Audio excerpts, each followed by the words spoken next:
بسم الله الرحمن الرحيم اهدنا الصراط المستقيم صراط الذين أنعمت عليهم غير المغضوب عليهم ولا الضالين اللهم رب اشرح لي صدري ويسر لي أمري واحلل عقدة من لساني يفقه قولي اللهم رب زدني علما اللهم إنا نسألك العفو والعافية والمعافاة الدائمة في الدين والدنيا والآخرة اللهم ربنا آتنا في الدنيا حسنة وفي الآخرة حسنة وقنا عذاب النار اللهم أشغل جوارحنا بطاعتك وقلوبنا بمعرفتك وأشغلنا طول حياتنا في ليلنا ونهارنا وألحقنا بالذين تقدموا من الصالحين وارزقنا ما رزقتهم وكلنا كما كنت لهم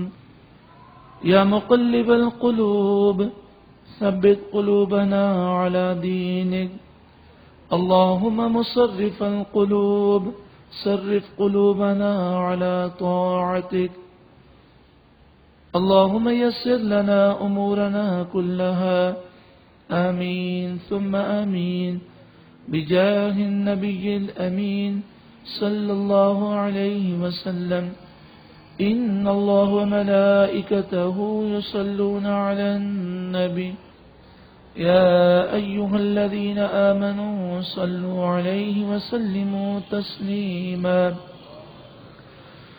صلى الله على النبي الأمي وآله صلى الله عليه وسلم صلاة وسلاما عليك يا سيدي يا سيدي يا سيدي يا مكي يا مدني يا رحمة للعالمين يا شفيع المذنبين يا سيد المرسلين يا خاتم النبيين يا نبي الله يا حبيب الله يا نور الله يا رسول الله اللہ رب العالمین ہم سب کی حاضری قبول فرمائے۔ جس موضوع کو ہم سماعت کرنے کے لیے حاضر ہوئے وہ موضوع ہے حضرت امام حسین سے محبت کے تقاضے۔ حضرت امام حسین رضی اللہ تعالی عنہم شہدائے کربلا اور اس کے علاوہ جتنے بھی بزرگان دین ہیں ان کا ذکر خیر کرنا یہ ہمارے لیے سعادت کی بات ہے۔ اور ان کا ذکر خیر کیوں کیا جاتا ہے؟ اس لیے کیا جاتا ہے کہ جب اللہ والوں کا ذکر کیا جاتا ہے تو اس وقت اللہ کی رحمتوں کا نزول ہوتا ہے۔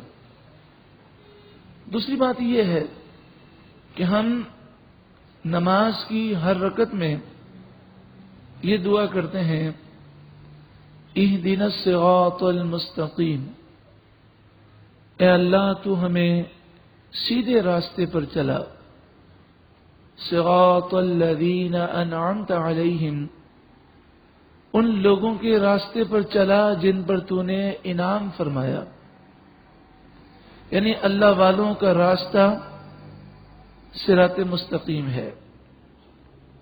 اور سورۃ النساء آیت نمبر 69 میں اس بات کا ذکر کیا گیا کہ وہ کون لوگ ہیں جن پر اللہ نے انعام نازل کیا، الذین انعم اللہ علیہم من النبیین والصدیقین والشہداء والصالحین۔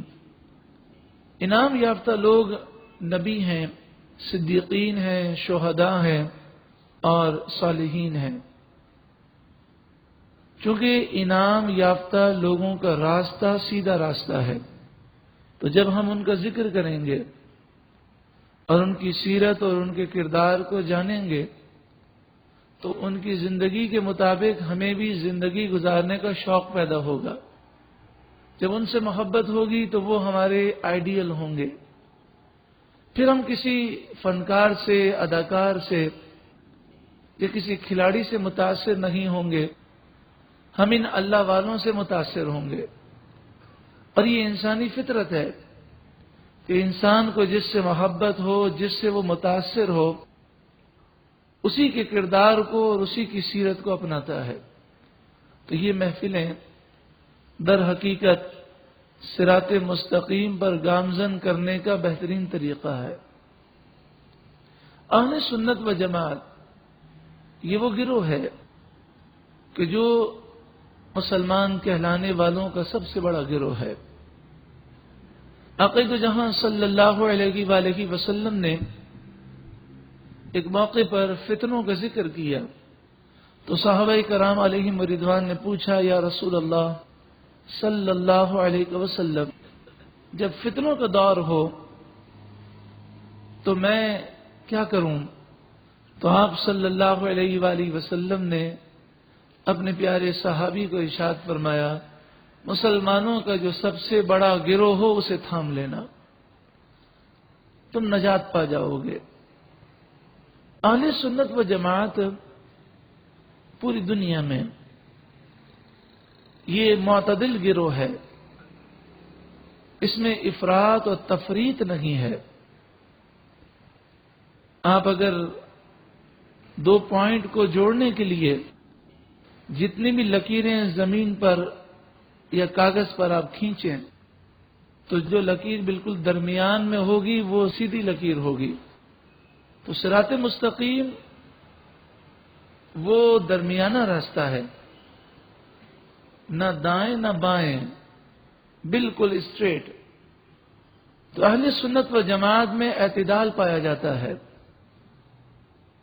آقا دو جہاں صلی اللہ علیہ وآلہ وسلم کا جو کرم ہے وہ اہل سنت و جماعت پر یہ کرم ہے کہ ہر دور میں انہوں نے باطل لوگوں کا مقابلہ کیا اور وہ کجی سے اور ٹیڑھے پن سے محفوظ رہے. یہاں پر ہم اپنے معاشرے میں افراط و تفرید ہر معاملے میں دیکھتے ہیں. مثلا بعض وہ لوگ ہیں کہ جو اہل بیت اطہار سے محبت کا دعویٰ کرتے ہیں، مگر ہم یہ دیکھتے ہیں کہ وہ صحابہ کرام علیہم رضوان کی بے ادبی اور گستاخی کرتے ہیں. اول تو وہ صحابہ کرام کا ذکر کرتے ہی نہیں، اگر کرتے ہیں تو اس انداز سے کہ جس سے صحابہ کرام کی دلوں میں محبت پیدا نہیں ہوتی بلکہ سننے والے کے دلوں میں وسوسے پیدا ہوتے ہیں. اور بعض تو وہ ہیں کہ باقاعدہ وہ محرم کی 7 تاریخ کو ایک مجلس منعقد کرتے ہیں جس کا نام ہے مجلس لعن و طعن، جس میں صحابہ کرام کو گندی گندی گالیاں نکالی جاتی ہیں. ایسے بھی بدنصیب لوگ ہیں کہ وہ صحابہ کرام کے جنہوں نے امت پر اتنا احسان کیا، جن کی اتنی خدمات ہیں، ان کے بارے میں ایسے الفاظ وہ استعمال کرتے ہیں. اہل سنت و جماعت الحمدللہ وہ دنیا میں واحد گروہ ہے کہ تمام صحابہ کرام سے محبت کرتے ہیں. اور کیوں نہ ہو، صحابہ کرام سے محبت اس لیے بھی ضروری ہے کہ نبی اکرم صلی اللہ علیہ وآلہ وسلم نے ارشاد فرمایا، ترمذی شریف کتاب الایمان الرسول اللہ صلی اللہ علیہ وسلم، حدیث نمبر 2565، حضرت عبداللہ بن عمر رضی اللہ تعالیٰ عنہ راوی ہیں. نبی اکرم صلی اللہ علیہ وآلہ وسلم نے ارشاد فرمایا، ان بنی اسرائیل تفرقت علی 72 ملہ، بے شک بنی اسرائیل میں 72 فرقے ہوئے. وتفترق امتی علی 73 ملہ، اور میری امت میں 73 فرقے ہوں گے. کلہم فی النار الا ملۃ واحدہ، ایک گروہ کے علاوہ سب جہنمی ہوں گے۔ میرے آقا صلی اللہ علیہ وآلہ وسلم نے فرمایا کہ مجھے ماننے والے وہ قرب قیامت میں 73 فرقوں میں تقسیم ہو جائیں گے۔ اور یہ کہنا کہ جناب سبھی صحیح ہیں، یہ بات تو رسول اللہ کے فرمان کے خلاف ہے۔ آپ نے یہ نہیں فرمایا کہ یہ 73 فرقے سارے ہی صحیح ہوں گے، بلکہ فرمایا کلہم فی النار الا ملۃ واحدہ، ایک ہی گروہ جنت میں جائے گا، باقی 72 جہنمی ہیں۔ قالوا من ہی یا رسول اللہ، عرض کی یا رسول اللہ وہ جنتی گروہ کون سا ہے؟ قال ما انا علیہ واصحابی، وہ گروہ وہ ہوگا کہ جو میرے اور میرے صحابہ کرام کے نقش قدم پر ہوگا۔ تو اگر کوئی صحابہ کرام کو نعوذ باللہ من ذالک برا کہتا ہو، مانتا ہی نہ ہو، تو وہ ناجی گروہ کیسے ہو سکتا ہے؟ وہ نجات پانے والا کیسے ہو سکتا ہے؟ اس لیے کہ رسول اللہ نے نجات پانے والے گروہ کا جب ذکر کیا تو فرمایا وہ میرے اور میرے صحابہ کے نقش قدم پر ہوں گے۔ صحابہ کرام علیہم رضوان نبی اکرم صلی اللہ علیہ وآلہ وسلم کی تعظیم کرتے، آپ کے ایک ایک تبرک کو حاصل کرنے کے لیے جان کی بازی لگا دیتے۔ حضور کی محبت تمام محبتوں پر غالب ہوتی۔ رسول اللہ کی شان میں ادنا سی بھی بے ادبی صحابہ کرام برداشت نہ کر سکتے۔ یہ ہے وہ صحابہ کرام کا طریقہ جو الحمدللہ اہل سنت و جماعت میں پایا جاتا ہے۔ اصحابی کا نجوم، فرمایا میرے صحابہ ستاروں کی مانند ہیں۔ فَبِأَيِّهِمْ اقْتَدَيْتُمْ اهْتَدَيْتُمْ، ان میں سے تم جس کی بھی پیروی کرو گے ہدایت پا جاؤ گے۔ اور ترمذی شریف میں ہے نبی اکرم صلی اللہ علیہ وآلہ وسلم نے ارشاد فرمایا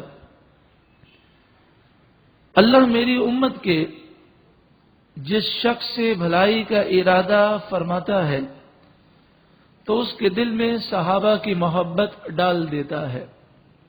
مشہور بزرگ حضرت سہل بن عبداللہ تستری فرماتے ہیں وہ شخص ایمان ہی نہ لایا جس نے آپ کے اصحاب کی تعظیم نہ کی۔ جو رسول اللہ کے صحابہ کرام کی تعظیم نہ کرے وہ ایمان والا ہی نہیں۔ میں یہاں پر آپ بھائیوں اور بہنوں سے اتنا ضرور عرض کروں گا کہ صحابہ کرام اللہ کے مقبول بندے ہیں۔ ان کے متعلق اگر کوئی اعتراض کرے، اگر ہم میں غیرت ہے تو ہمیں وہ اعتراض سننا ہی نہیں چاہیے۔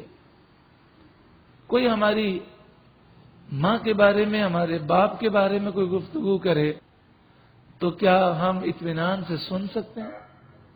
تو صحابہ کرام علیہم رضوان کے بارے میں جو کوئی الٹی سیدھی بات کرے، جرت اور غیرت کا تقاضا یہی ہے کہ بندہ اس بات کو سننے کے لیے تیار ہی نہ ہو۔ یہ سوچ کہ اس کا عقیدہ اس کے ساتھ ہے، میرا عقیدہ میرے ساتھ ہے، تو پھر یہ بات یاد رکھیے کہ پھر ایسا شخص مرتے وقت ایمان سے محروم کر دیا جاتا ہے۔ بسا اوقات حضرت امام ابن عساکر رضی اللہ تعالیٰ عنہ فرماتے ہیں کہ ایک شخص کا انتقال ہو رہا تھا، ایک بزرگ قریب میں بیٹھے تھے، اسے کلمہ طیبہ کی تلقین کر رہے تھے، تو وہ کہہ رہا تھا کہ آپ میرے سامنے کلمہ نہ پڑھیں، میں کلمہ نہیں پڑھ سکتا، مجھے کلمہ نصیب نہیں ہو سکتا۔ تو آپ نے فرمایا یہ بتا ایسا کیوں ہے؟ اس کے بعد اس کا کوئی جواب نہ تھا۔ تو آپ نے فرمایا یہ بتا کہ تیرا دنیا میں دوست کون تھا؟ تو اس نے کہا ہے افسوس، میرا ایک دوست ایسا تھا جو صدیق اکبر اور حضرت عمر کی شان میں گستاخی کرتا تھا۔ میں نے کبھی گستاخی تو نہ کی، لیکن چونکہ وہ میرا دوست تھا تو میرا اٹھنا بیٹھنا اس کے ساتھ تھا۔ آپ نے فرمایا اسی لیے تجھے کلمہ نصیب نہیں ہو رہا۔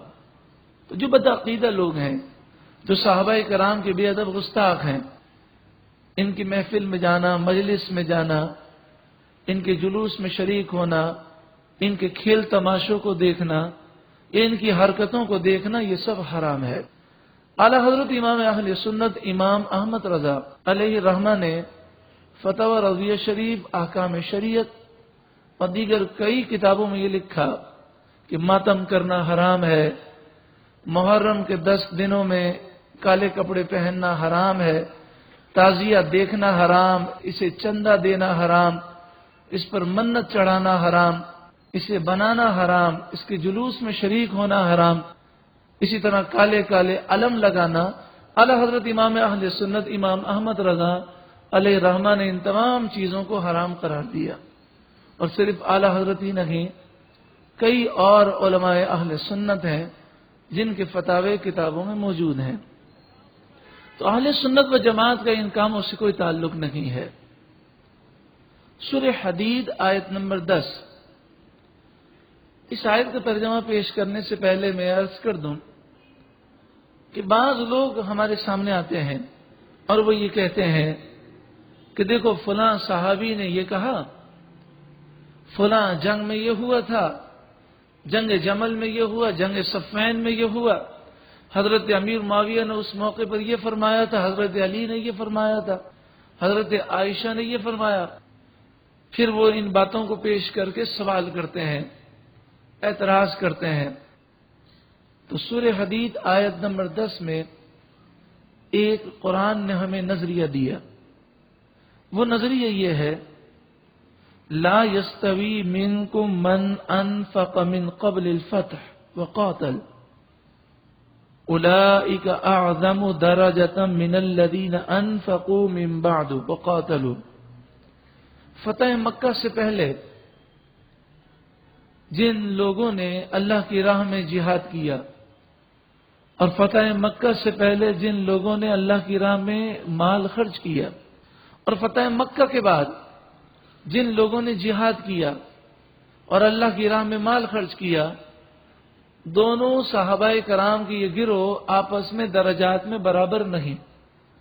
فتح مکہ سے پہلے جو ایمان لائے اور اللہ کی راہ میں انہوں نے جہاد کیا، انہیں اللہ نے بلند درجہ عطا فرمایا، لیکن فتح مکہ سے پہلے ایمان لانے والے ہوں یا فتح مکہ کے بعد ایمان لانے والے ہوں، تمام صحابہ کرام کے متعلق فرمایا وَكُلًّا وَعَدَ اللَّهُ الْحُسْنَى، اور اللہ نے تمام سے حسنہ کا وعدہ فرما لیا۔ جب اللہ تعالیٰ نے تمام صحابہ کرام سے حسنہ یعنی جنت، حسنہ یعنی بھلائی کا وعدہ فرما لیا، اور آگے یہ فرمایا وَاللَّهُ بِمَا تَعْمَلُونَ خَبِيرٌ، اللہ تعالیٰ باخبر ہے جو تم کام کرو گے۔ تو سیدھا سا جواب یہ ہے کہ اللہ تبارک و تعالی ہر بات کو جانتا ہے اور ہمیشہ سے جانتا ہے۔ تو صحابہ کرام جو انہوں نے کیا اور جو وہ کرنے والے تھے، اللہ تبارک و تعالی پہلے ہی سے جانتا ہے۔ تو جب اللہ تعالیٰ نے ان سے حسنہ جنت کا وعدہ فرما لیا، تو میں اور آپ کون ہوتے ہیں اس پر تبصرہ کرنے والے اور ان کے افعال پر ڈسکس کرنے والے یا بحث کرنے والے؟ سورۃ الانبیاء آیت نمبر 101 سے لے کر 103 تک یہ بتایا گیا کہ اللہ جس سے حسنہ کا وعدہ فرما لے اس پر پھر کیا کرم ہوتا ہے۔ پھر اس بات کو ذہن میں رکھیں، تمام صحابہ کرام سے کس کا وعدہ کیا گیا؟ حسنہ کا، اور جس سے حسنہ کا وعدہ ہو جائے اس پر کیا کرم ہوتا ہے؟ ان الذین سبقت لهم منا الحسنى اولئک عنها مبعدون، بے شک جن سے ہم نے حسنہ کا وعدہ کر لیا وہ لوگ ہمیشہ جہنم سے دور رکھے جائیں گے۔ لا يسمعون حسیسها، وہ جہنم کی ہلکی سی آواز بھی نہ سنیں گے۔ وَهُمْ فِي مَا اشْتَهَتْ أَنفُسُهُمْ خَالِدُونَ، اور وہ جنت میں جن نعمتوں کو چاہیں گے وہ نعمتیں ہمیشہ پائیں گے۔ لا يحزنهم الفزع الاکبر، قیامت کی ہولناکی انہیں گھبراہٹ میں مبتلا نہ کرے گی. وَتَتَلَقَّاهُمُ الْمَلَائِكَةُ اور فرشتے ان سے ملاقات کریں گے اور انہیں خوشخبری سنائیں گے. تو یہ صحابہ کرام کی شان قرآن کی دونوں آیتوں سے ثابت ہوئی. تفسیر خزائن العرفان میں ہے کہ حضرت علی سورۃ الانبیاء کی اس آیت کے متعلق فرماتے ہیں کہ اللہ تعالیٰ نے تمام صحابہ کرام سے مجھ سے، اور پھر آپ نے صحابہ کرام کے نام لیے، ابو بکر، عمر، عثمان اور دیگر صحابہ کرام کے نام لے لے کر حضرت علی نے فرمایا اللہ تعالیٰ نے ہم سب سے حسنہ کا وعدہ فرما لیا اور انشاءاللہ ہم سب جنت میں اکٹھے ہوں گے. اہل سنت و جماعت کا اجماعی عقیدہ ہے الصحابۃ کلہم عدول لا نذکرہم الا بخیر. تمام صحابہ عادل ہیں، قابل احترام ہیں. ہم صحابہ کرام کا ذکر صرف خیر کے ساتھ کریں گے.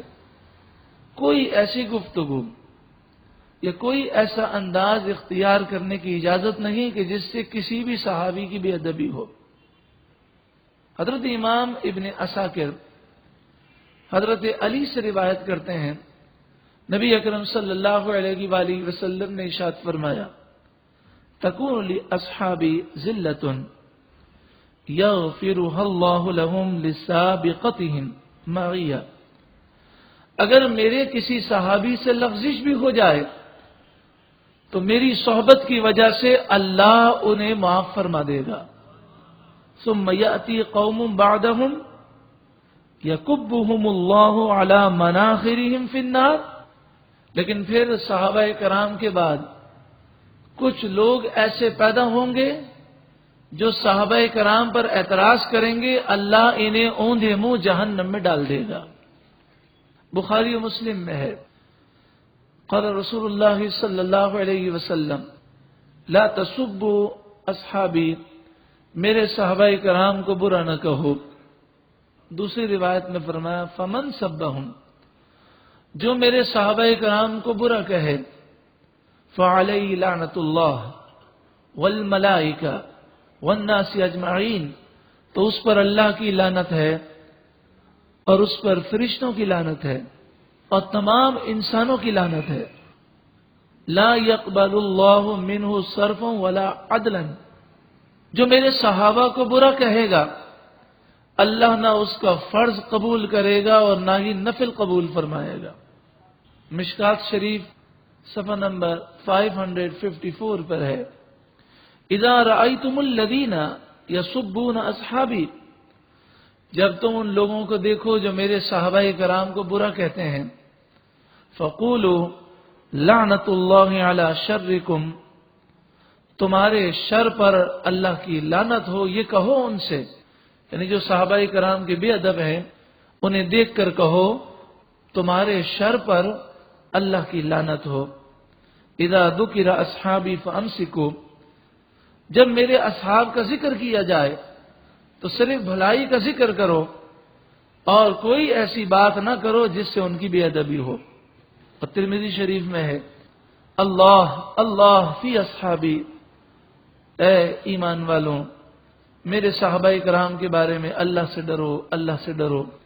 لا تتخذوهم عرضا من بعدی، تم میرے بعد میرے صحابہ کرام کو نشانہ نہ بنانا. فمن احبهم فبحبی، جس نے میرے صحابہ کرام سے محبت کی اس نے در حقیقت مجھ سے محبت کی. فبحبی احبهم، تو یہ محبت میری محبت کی وجہ سے ہے. ومن ابغضهم فببغضی ابغضهم، اور جس نے میرے صحابہ کرام میں سے کسی سے بھی نفرت رکھی اس نے در حقیقت مجھ سے نفرت رکھی اور مجھ سے بغض کیا. بعض لوگ ضعیف روایات یا مردود باطل موضوع من گھڑت روایات اور باتیں پیش کر کر کے صحابہ کرام کی توہین اور بے ادبی کرتے ہیں اور تعصب یہ قائم کرنے کی کوشش کرتے ہیں کہ صحابہ بڑے ظالم تھے، انہوں نے اہل بیت اطہار پر بڑا ظلم کیا، نعوذ باللہ من ذالک، اور یہ آپس میں لڑتے رہے. صحابہ کرام کی جتنی بھی جنگیں ہوئیں وہ صرف اور صرف دشمنوں کی سازش تھی اور غلط فہمی کا وہ نتیجہ تھا۔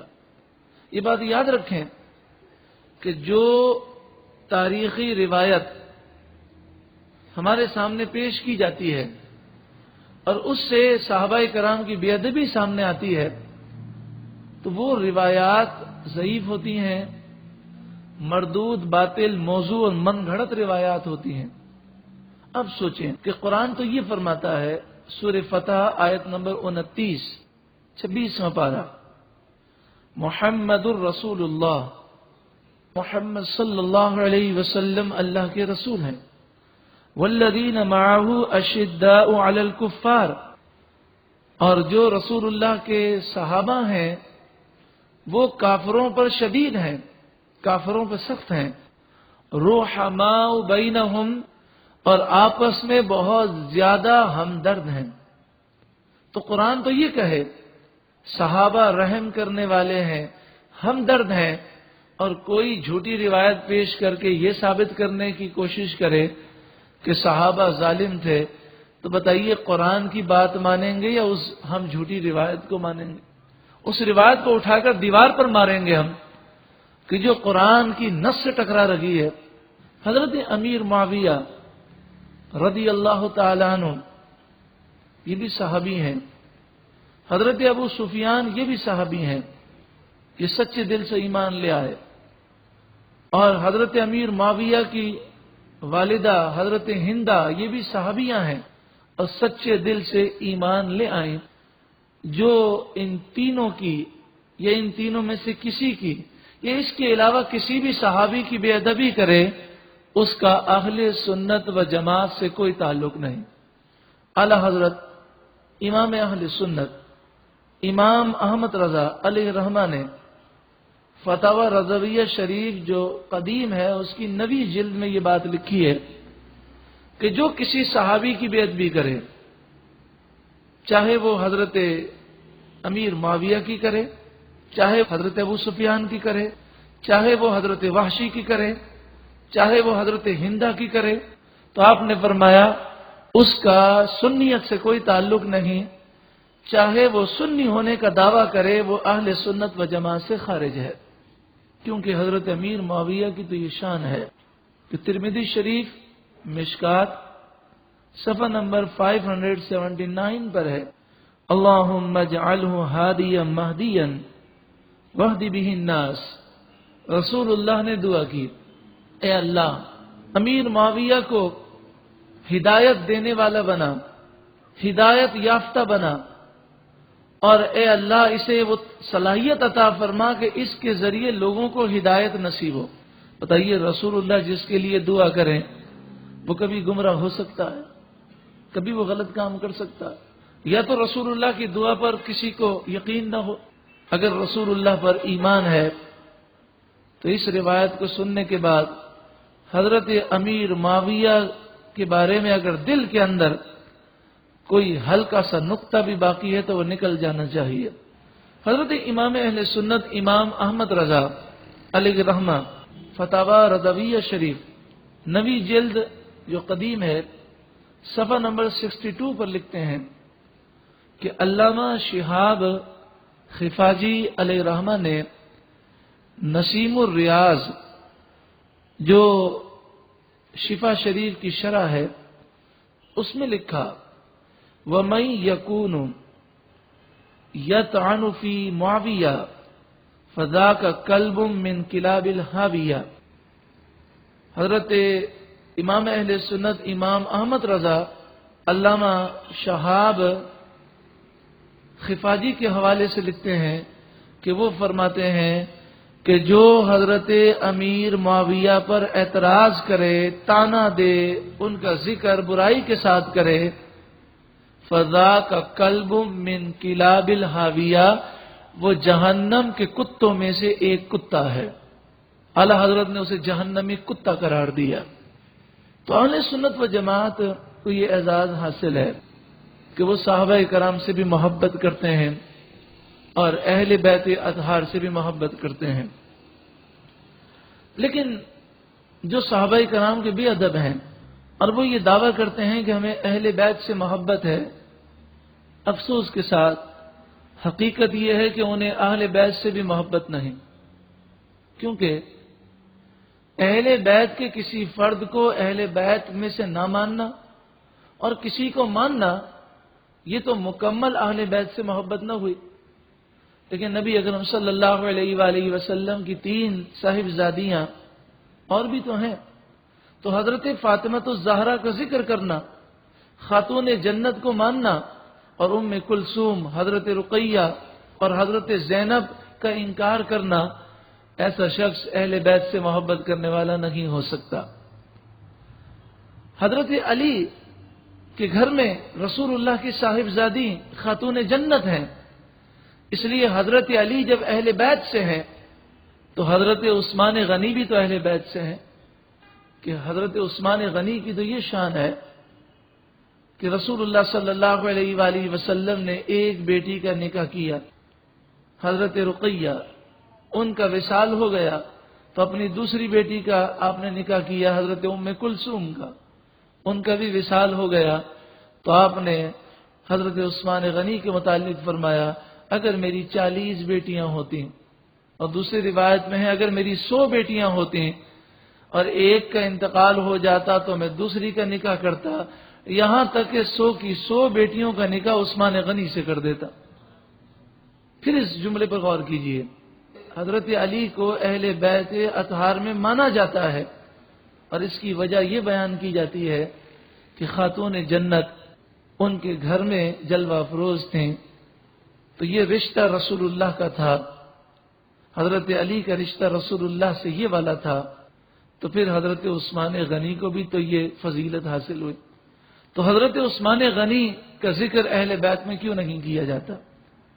پھر حضرت خدیجۃ الکبریٰ کا ذکر کیا جائے کہ یہ ازواج مطہرات میں سے ہیں، اور بیوی جو ہے وہ گھر والی ہوتی ہے، اور جو گھر والی ہے وہ اہل بیت میں سے ہے، تو سوال یہ ہے کہ حضرت عائشہ بھی تو ازواج مطہرات میں سے ہیں، تو حضرت عائشہ کی توہین کرنے والا وہ اہل بیت سے محبت کرنے والا نہیں ہو سکتا۔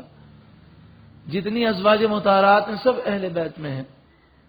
اسی طرح بعض لوگ ایسے بھی ہیں کہ بظاہر وہ اپنے آپ کو قرآن کا خادم کہتے ہیں، بظاہر وہ یہ کہتے ہیں کہ ہم کافروں کو اسلام کی دعوت دے رہے ہیں، لیکن اہل بیت سے ان کے دلوں میں جو بغض پایا جاتا ہے ان کی بھی انتہا ہو گئی، کہ وہ حضرت امام حسین کی بے ادبی کرتے ہوئے کہتے ہیں کہ کربلا کا واقعہ کوئی اسلام کی خدمت نہیں تھا، اس واقعے کا اسلام سے کوئی تعلق نہیں، یہ تو ایک سیاسی جنگ تھی، نعوذ باللہ من ذالک۔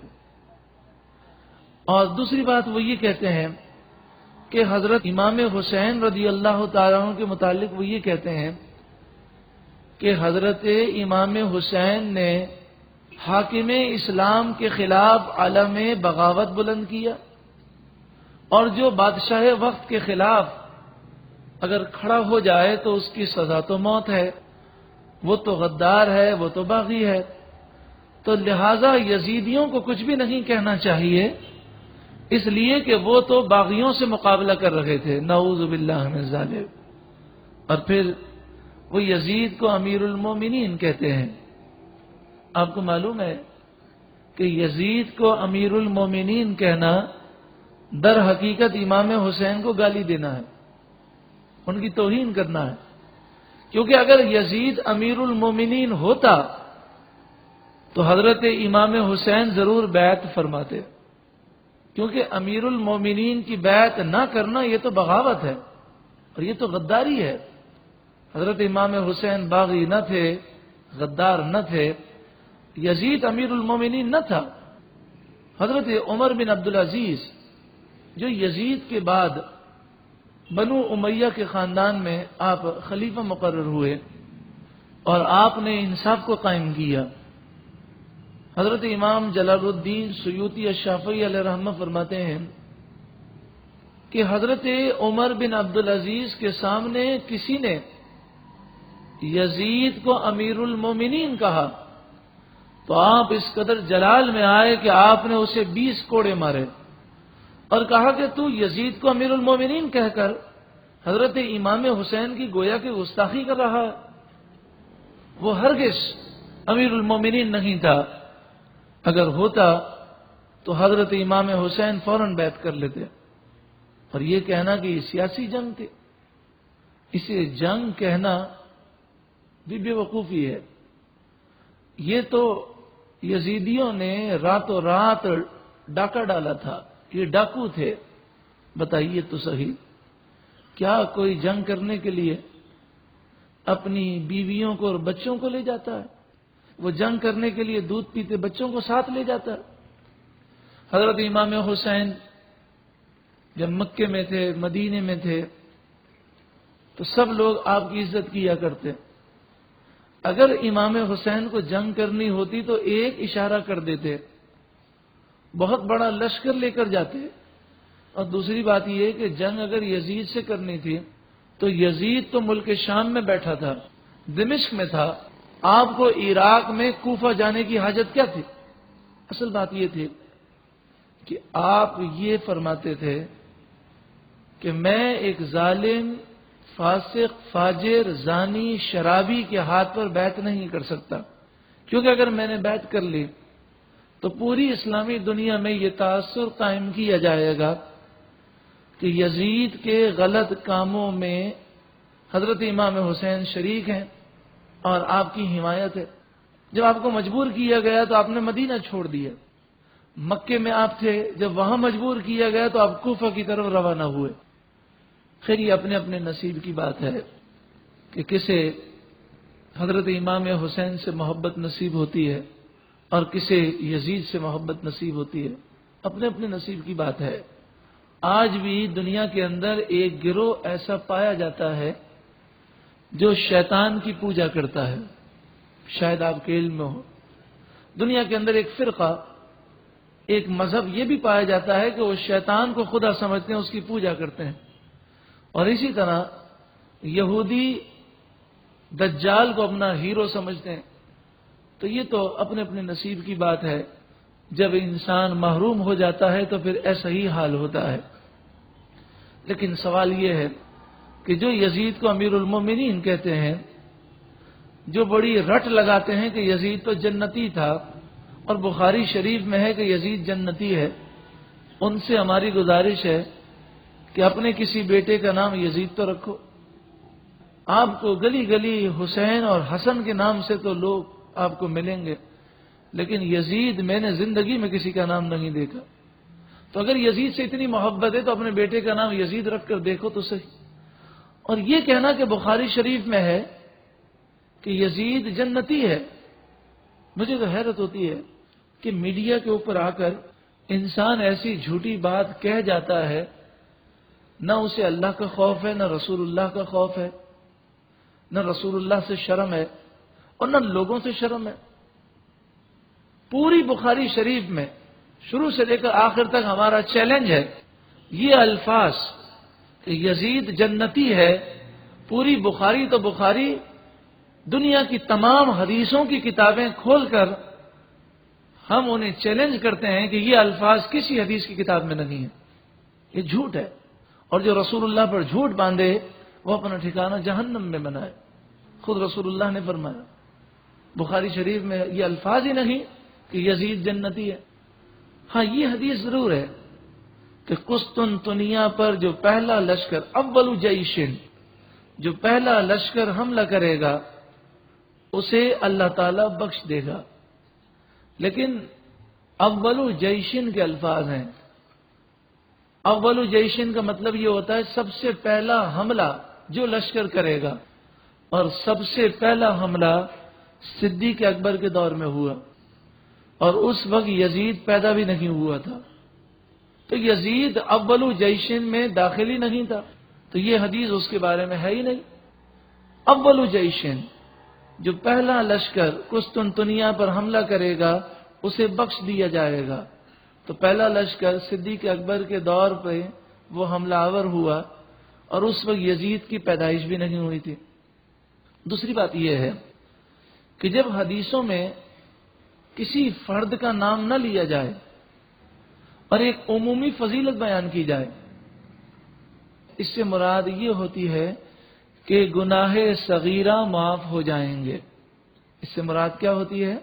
گناہ صغیرہ معاف ہو جائیں گے۔ جیسے جو شخص وضو کرتا ہے اور بسم اللہ الرحمن الرحیم پڑھ کر وضو شروع کرے تو اس کے سارے گناہ بخش دیے جاتے ہیں۔ کیا معنی؟ چور، ڈاکو، قاتل، حرام خور، رشوت خور، زانی، شرابی، بس وضو کر لے سارے گناہ معاف ہو گئے کیا؟ یہ مراد ہے۔ اس سے مراد ہے گناہ صغیرہ معاف ہوتے ہیں۔ نبی اکرم صلی اللہ علیہ وآلہ وسلم نے فرمایا جب دو مسلمان آپس میں ہاتھ ملاتے ہیں، مصافحہ کرتے ہیں، تو ہاتھ جدا ہونے سے پہلے دونوں کی بخشش کر دی جاتی ہے۔ تو کیا اس کا یہ مطلب ہے کہ بے گناہ لوگوں کو قتل کیا جائے؟ کوئی زنا کرے، شراب پیے، فسق و فجور کرے، مسجد نبوی شریف میں گھوڑے باندھ دے اور وہ گھوڑے لید اور وہ گوبر کرتے ہوں، خانہ کعبہ پر حملہ کیا جائے اور غلاف کعبہ جل جائے اور صرف وہ ہاتھ ملا لے اس کی بخشش ہو جائے، یہ مراد ہے؟ تو یزید نے تو یہ سارے کام کیے ہیں۔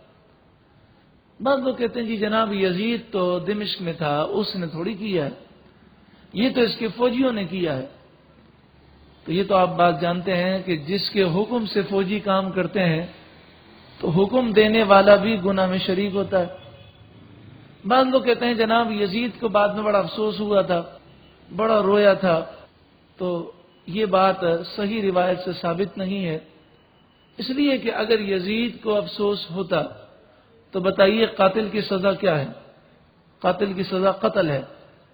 تو یزید کیا کرتا کہ جتنے لوگوں نے حضرت امام حسین اور ان کے رفقا پر حملہ کیا انہیں وہ سر عام جو ہے انہیں قتل کرنے کا حکم دیتا، لیکن اس نے تو انہیں انعامات دیے، ان کے عہدوں میں ترقیاں دی۔ تو اگر اس سے افسوس ہوتا تو کبھی وہ ایسی حرکت نہ کرتا۔ ہاں یہ ضرور ہے کہ ایک روایت یہ ملتی ہے کہ یزید پہلے تو بڑا خوش ہوا، تو ایک وزیر اس کے پاس آیا اور اس کے کان میں اس نے کچھ بات کہی۔ اس وزیر کی بات سن کر پھر یزید لوگوں کے سامنے آیا اور پھوٹ پھوٹ کے رونے لگا۔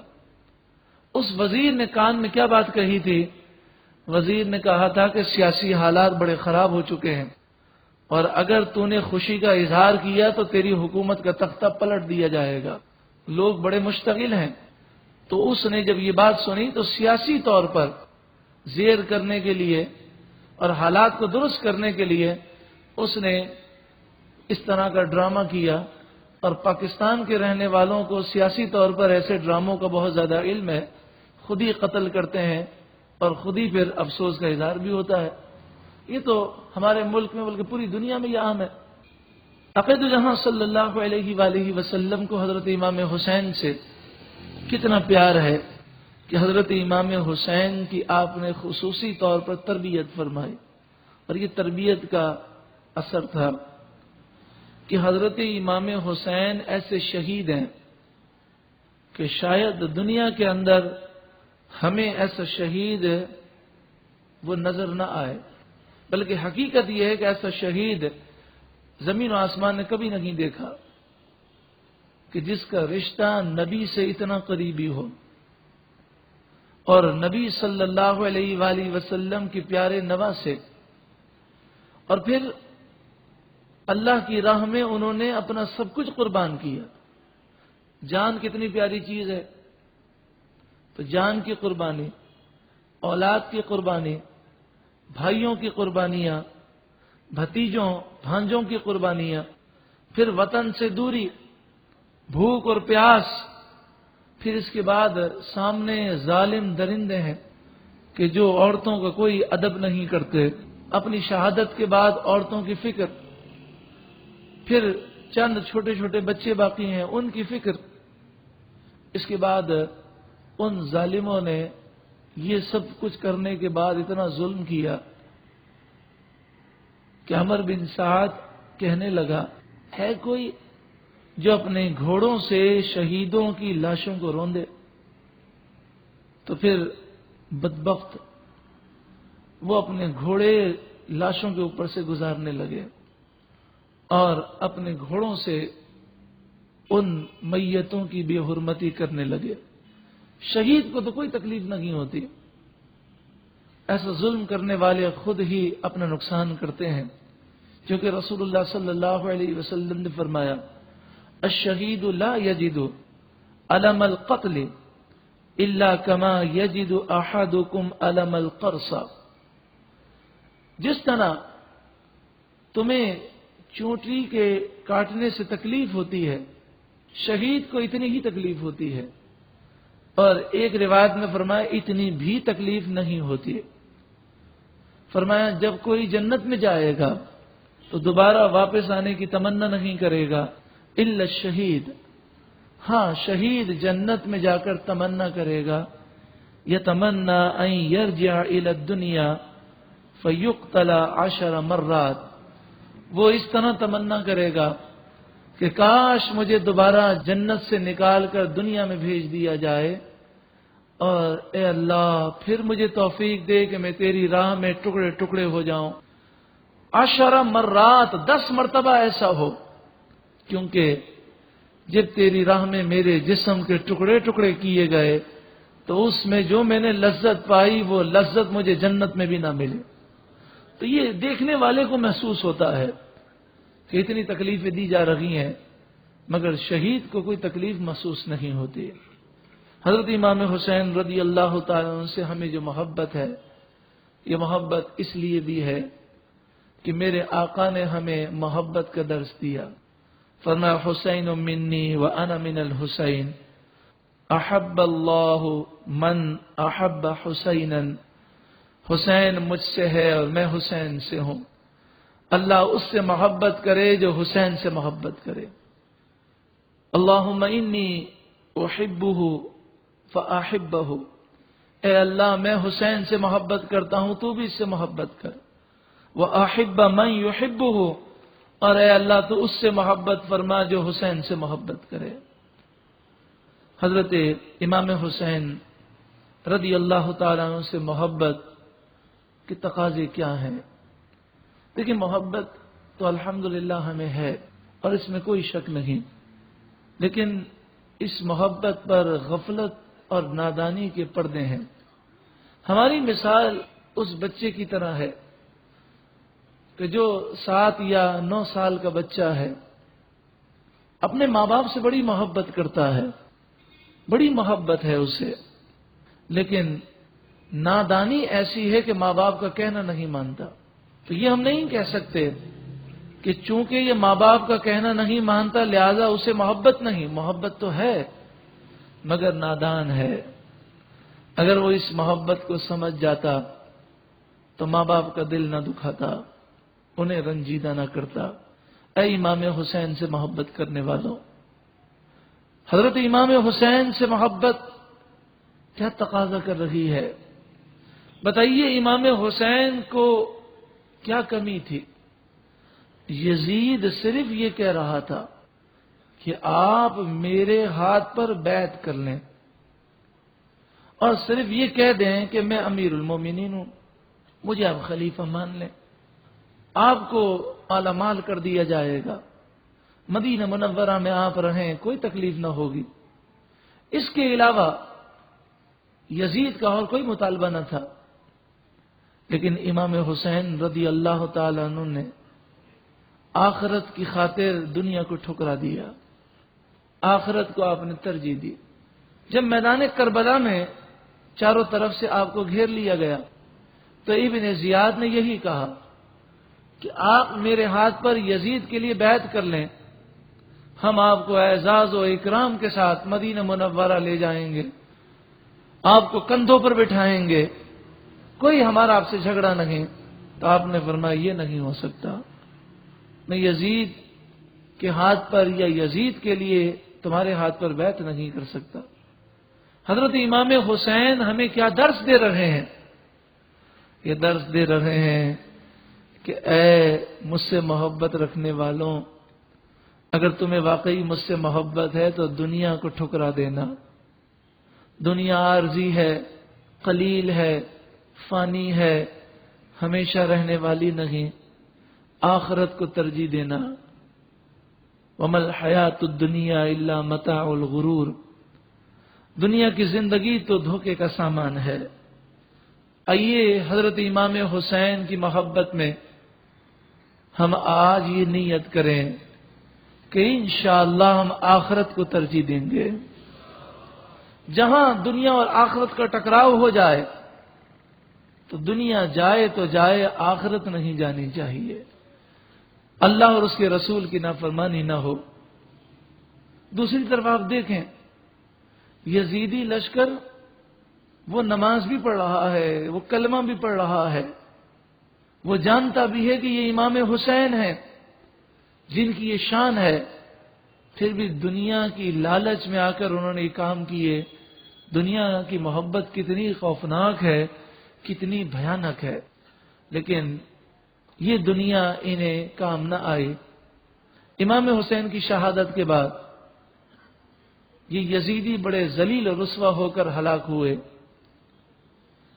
حضرت امام حسین رضی اللہ تعالیٰ عنہ کی محبت ہم سے یہ بھی مطالبہ کرتی ہے کہ اے امام حسین سے محبت کرنے والوں، انسان کو جس سے محبت ہوتی ہے اس کا حلیہ اپناتا ہے۔ بتائیے امام حسین کے چہرے مبارک پر داڑھی شریف تھی یا نہیں تھی؟ زور سے کہیے، داڑھی شریف تھی۔ تو جسے امام حسین سے محبت ہے وہ اپنے چہرے پر داڑھی شریف سجائے۔ امام حسین رسول اللہ کی سنت پر عمل کرتے تھے کہ نہیں کرتے تھے؟ یقیناً کرتے تھے۔ آپ نے کبھی بھی یہودی، عیسائی، ہندوانہ کلچر، رسم و رواج کو نہیں اپنایا، اپنے محبوب صلی اللہ علیہ وآلہ وسلم کی سنتوں کو گلے سے لگایا۔ تو آئیے ہم بھی نیت کریں کہ ہمارا حلیہ بھی ہوگا تو رسول اللہ کی سنتوں کے مطابق۔ امام حسین کو جس چیز سے محبت ہے ہمیں بھی اس چیز سے محبت ہے۔ بتائیے کیا امام حسین نے بے صبری کی؟ ہرگز نہیں، آپ خود بھی صبر کا پیکر بنے رہے اور سب کو صبر کی تلقین کی۔ کیا امام حسین کے ساتھ جو خواتین تھیں کیا انہوں نے بے پردگی کی؟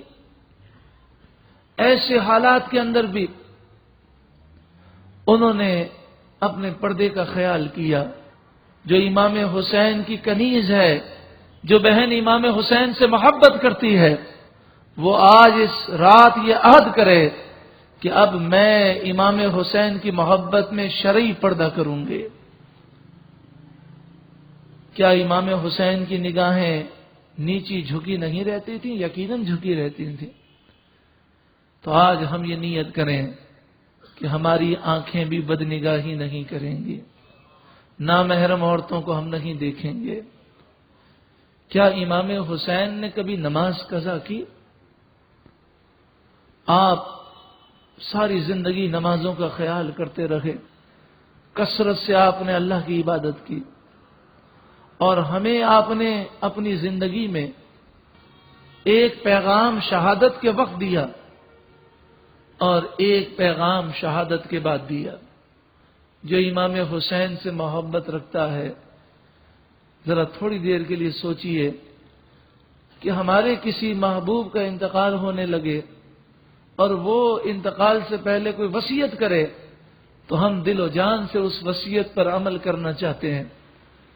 تو امام حسین نے ہمیں دو پیغام دیے۔ ایک پیغام تو یہ دیا کہ اے مجھ سے محبت کرنے والوں، دیکھو مجھے نماز سے کتنی محبت ہے۔ 72 جسم پر زخم ہے یا اس سے زائد زخم ہے، جسم سے 72 جگہوں سے خون بہ رہا ہے۔ اللہ اکبر، تیر کی بارشیں ہو رہی ہیں، تلوار اور نیزوں کے سائے ہیں، چاروں طرف سے دشمن گھیرے ہوئے ہیں، اور امام حسین کہتے ہیں کہ میرے نانا جان کی امت اس وقت جمعے کی نماز ادا کر رہی ہے، تم مجھے سجدہ کرنے دو، پھر تمہیں جو کرنا ہو کر لینا۔ اللہ اکبر، کتنی محبت ہے سجدے سے۔ کیا پیغام دے رہے ہیں کہ اگر تمہیں مجھ سے محبت ہے تو نماز سے محبت کرنا۔ آپ نے اپنا سر سجدے میں رکھا اور اسی حالت میں آپ کے سر کو جدا کیا گیا۔ سبحان اللہ، کیا سید الشہداء امام حسین کی شان ہے کہ رسول اللہ نے فرمایا شہید جس حال میں، آپ نے فرمایا جو جس حال میں دنیا سے جائے گا کل بروز قیامت اسی طرح اٹھایا جائے گا۔ امام حسین سجدے کے عالم میں دنیا سے گئے اور پیغام دے کر گئے، اے امام حسین سے محبت کرنے والوں، نہ تو تیر چل رہے ہیں، نہ نیزے ہیں، نہ تلواریں ہیں، صرف تھوڑی نیند کی قربانی دینی ہے، تھوڑی سی اپنے کاروبار کی قربانی دینی ہے، دکان چھوڑ کر نماز کے لیے اٹھنا ہے۔ افسوس ہے اس کے باوجود ہم نماز ادا نہ کریں۔ جس نے نماز ادا نہ کی، یاد رکھیے اسے سکون نہیں مل سکتا، چین نہیں مل سکتا، کیونکہ قرآن نے فرما دیا فَوَيْلٌ لِّلْمُصَلِّينَ الَّذِينَ هُمْ عَنْ صَلَاتِهِمْ سَاهُونَ، جو اپنی نمازوں سے غافل ہیں ان نمازیوں کے لیے بربادی ہے۔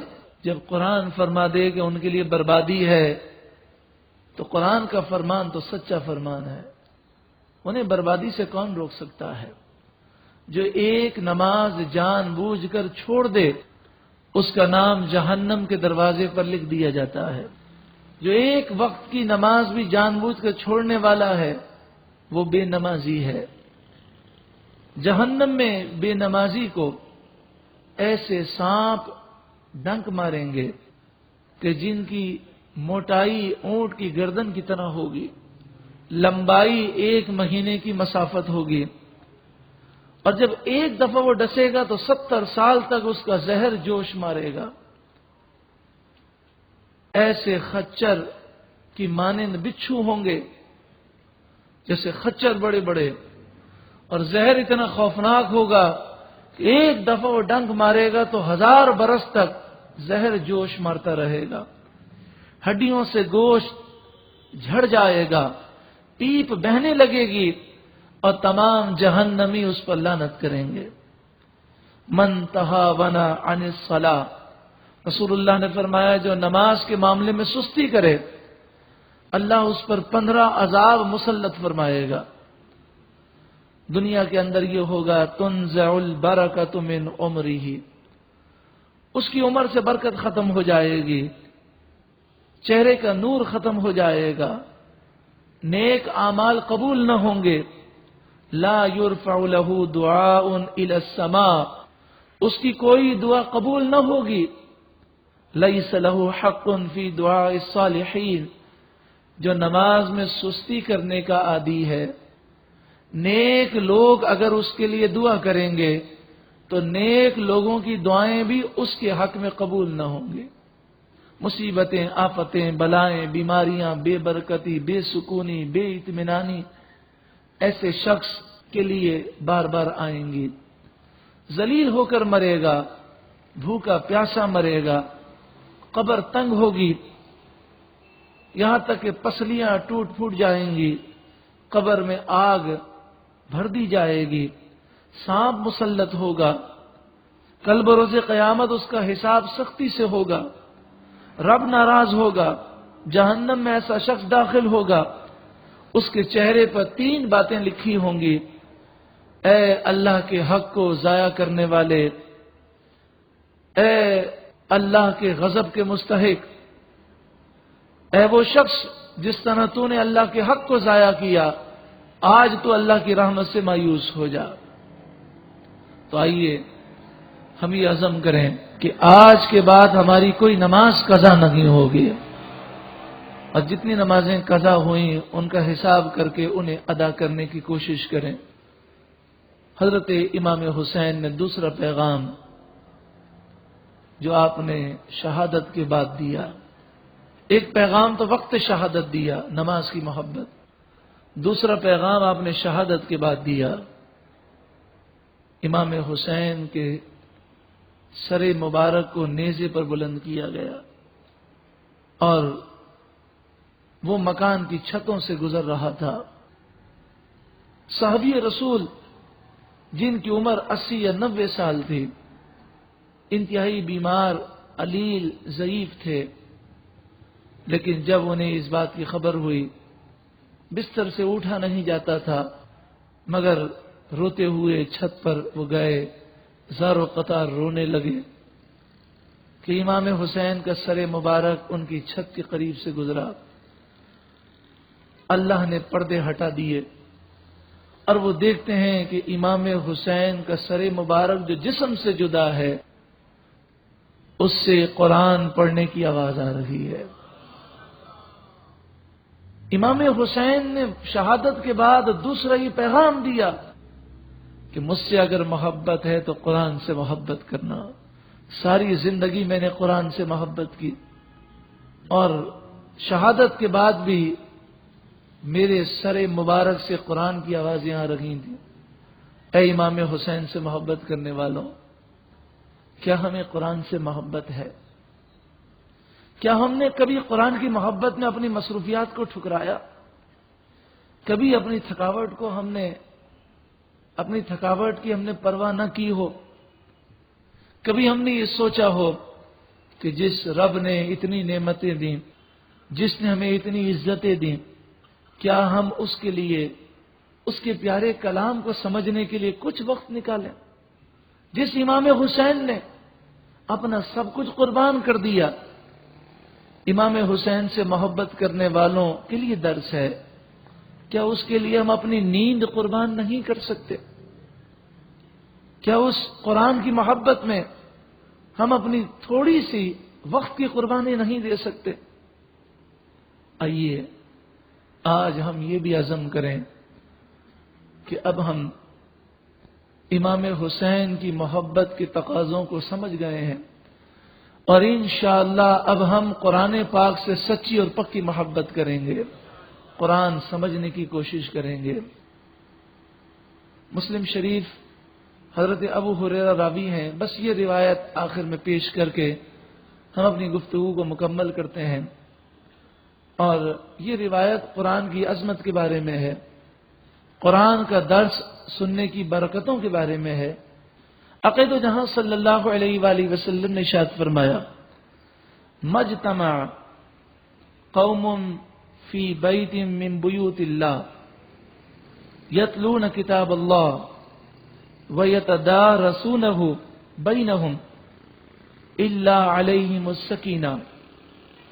جب کوئی قوم اللہ کے گھروں میں سے کسی گھر میں جمع ہو اور وہ اللہ کی کتاب کی تلاوت کرے، اس کا درس دے، اس کا درس سنے، تو اللہ تعالیٰ ان پر سکینہ نازل فرماتا ہے، وغشیتہم الرحمہ، اور اس پوری جماعت پر رحمت چھا جاتی ہے، وحفتہم الملائکہ، اور درس قرآن پاک میں شامل ہونے والوں کو فرشتے اپنے پروں میں ڈھانپ لیتے ہیں، وذکرہم اللہ فی من عندہ، اور اللہ ان کا ذکر فرشتوں کے سامنے فرماتا ہے۔ اللہ رب العالمین ہمیں قرآن کی محبت میں وقت صرف کرنے کی توفیق عطا فرمائے۔ اللہ رب العالمین ہمیں قرآن پاک سے مزید محبت عطا فرمائے اور سمجھنے کا ذوق و شوق نصیب فرمائے۔